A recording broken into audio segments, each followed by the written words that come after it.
Look, I think Trump is more from my world than he is from politics. You know, he's one of us. He's a showbiz guy. He's an entertainer. He's an entertainer. So I feel like we're responsible for him. Yeah, but you know what I hear? I hear this making his way into your routine. I don't think so. I think I think I said everything I need to say about Donald Trump. Jesus Christ. Yeah, I don't know. I mean, here's where I felt a little bit bad because a lot of people got mad at me and they said, just shut up. Just shut your mouth. Don't tell me. You know, a lot of times when you say, don't tell me what to think, right? I'm not telling anybody what to think. I'm expressing myself during an election year. You're telling them what you think. Yeah, that's right. But I did come into their lives through the funny ha-ha door, and then I took a big political serious on their table. So I get being irritated. I get it. I get it. I get why people would be irritated with my having written that. It's not what I do best. It's not what I'm known for.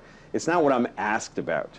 You know what I mean? I mean, if you invited somebody to your house because you knew they were really funny and fun, and then they just said all this stuff, you'd be like, what are you doing to me?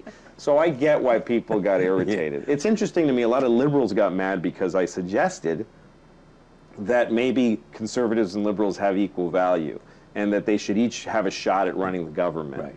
I mean, that's just the way that I was raised. I came from Mexico. When I was a little kid, I lived in Mexico. Right. And I remember coming to America and discovering it as a little boy from another country. And the idea of democracy and free speech was just an incredible thing to me. And it's still, I look at it with wide open eyes. I'm very innocent that way.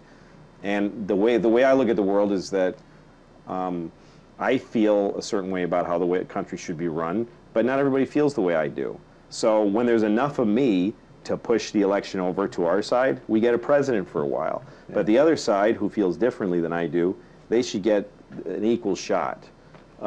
Because it's not all my country, it's a lot of people's country. You know what I mean? Of course I do. So democracy shouldn't, some people think democracy means I always get things the way I want them. Well, I don't look at it that way. Yeah, exactly. I mean, democracy means sometimes I'm really frustrated with the way the government works. Then I know it's working right. That's the way I look at it, and I'm in my 40s, and so to me, Obama's a liberal. He's a liberal president. To some people, he's a huge conservative. It depends on how you look at it. Everybody looks at it differently. But I don't think Trump is any of these things. I think Trump is a guy who will dismantle the actual process. That's the only reason I said something. I'm not known for making political statements. I've never done this before. I have no track record of running my mouth politically. Will you do it again? No, I probably won't. But the reason I did in this case was because this isn't about I believe in the liberal cause and I want a liberal. It was because this guy feels like he could chuck it all away, and he's even saying he wants to. He's saying he wants to make it that you can sue people for writing something you didn't like. Yeah. You know, it's insane. So anyway, I shouldn't have said even what I said now, but but you did. I shouldn't have written it. I'm sorry. I apologize. You don't mean that. No, not at all. No.